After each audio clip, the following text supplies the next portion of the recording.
to my channel. If you're new, welcome back if you're returning.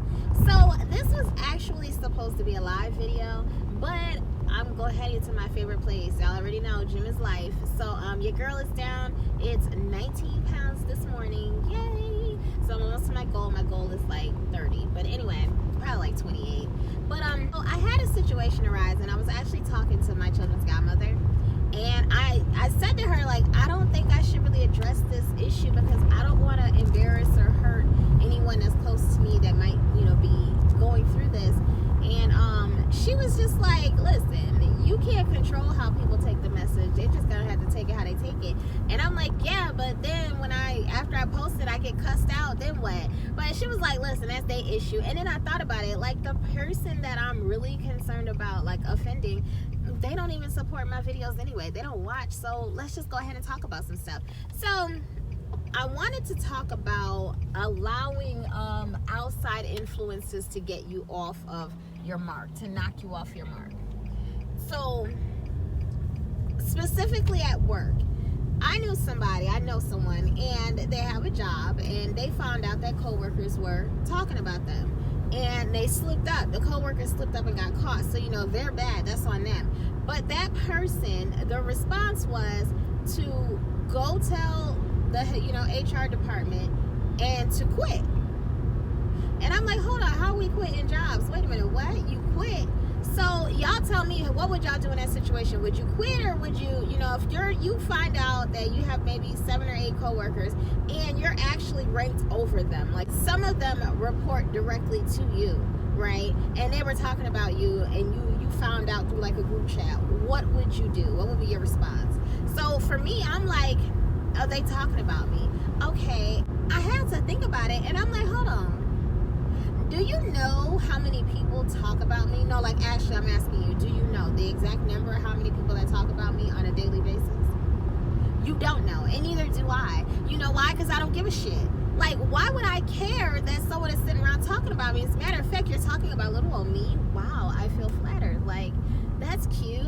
But I can understand the hurt of finding out that you're being talked about. But this is what it really, we're going to take a deep dive. So, sisterly sentiments. I'm like, the way I'm looking at this thing, the only time that you could find out coworkers are talking about you to the point where you're going to quit your job and affect your income. I mean, a very good paying job as well at that, but you're going to affect your income, your children, your household.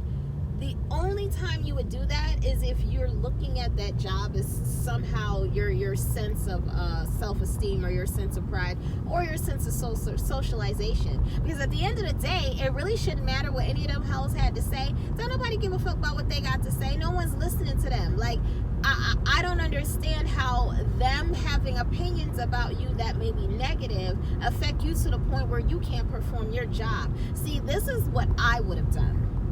I would have took those messages to HR. One of the people was my supervisor, and they did threaten to make my life a living, whatever, a living hell, make my job harder. That supervisor would have been fired.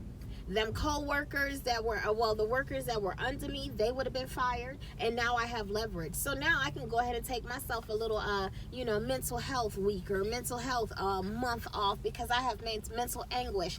And that job would not dare do anything to fire me or suspend me or anything. They would give me my time off. You could even do a lawsuit, but at the end of the day, for what? Like, just go ahead and take advantage of that, because now you're kind of in a position where you're almost termination proof. Like, recession proof come through. So I feel like that person could have made that situation work in their favor, but the first reaction was, like, the only reaction was, I'm just gonna quit because people are talking about me. I think it's immature. I think it's short-sighted, and I think when you have children, you can't afford to have that mindset. But I think sometimes we look at our job as our source of everything, our pride, our self-esteem, when really I feel like a job is only there to fund your leisure activity.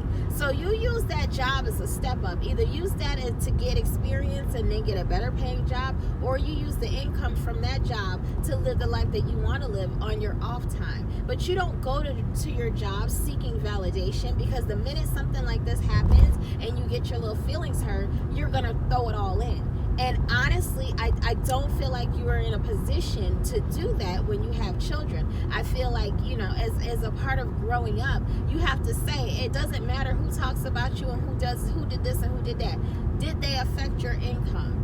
Did they stop your check? Because if they didn't, then your children should mean more to you than proving a point and quitting a job or quitting an activity because people were talking about you.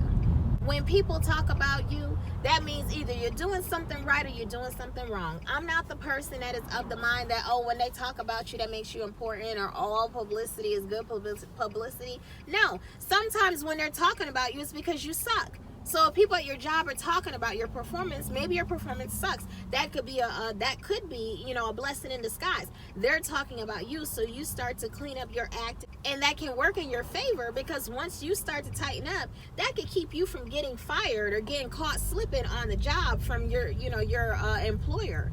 So you could look at it that way, or you could look at it like, okay, maybe I'm just so freaking awesome that everybody wants to talk about me, you know, yay me. But I don't see how people talking about you could hit you so hard that you make such a rash decision as to throw it all away. So the sisterly sentiments here is, before you act emotionally because something didn't go your way, take a minute, take a breath, and then really evaluate this thing and look at what matters, what's most important. And if you have a new job and you need experience because the real money is out there, but these places won't hire you because you just got out of school or just finished your program or whatever it is, you stick at that job for as long as you have to stick at it. And even if you hate that job, it's cool. You stay there until you have something better, and then you leave them in the dust. You don't have to be there forever, and you don't have to put up with certain things. But to just throw in a towel, that shows me that you have a lack of drive.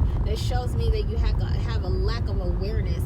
And I feel like sometimes we don't even realize the picture that we put out there, because there could be somebody else who has a company and they're looking for an employee and they know you personally, but because they see how you bounce around from job to job and you know, you break this commitment, you break that commitment, and there's just no type of staying power with you, they will completely overlook you. So by reacting so rashly, you could be affecting your future, you know, future for you and your children. This is kind of personal, but I think that this message can be relatable in many different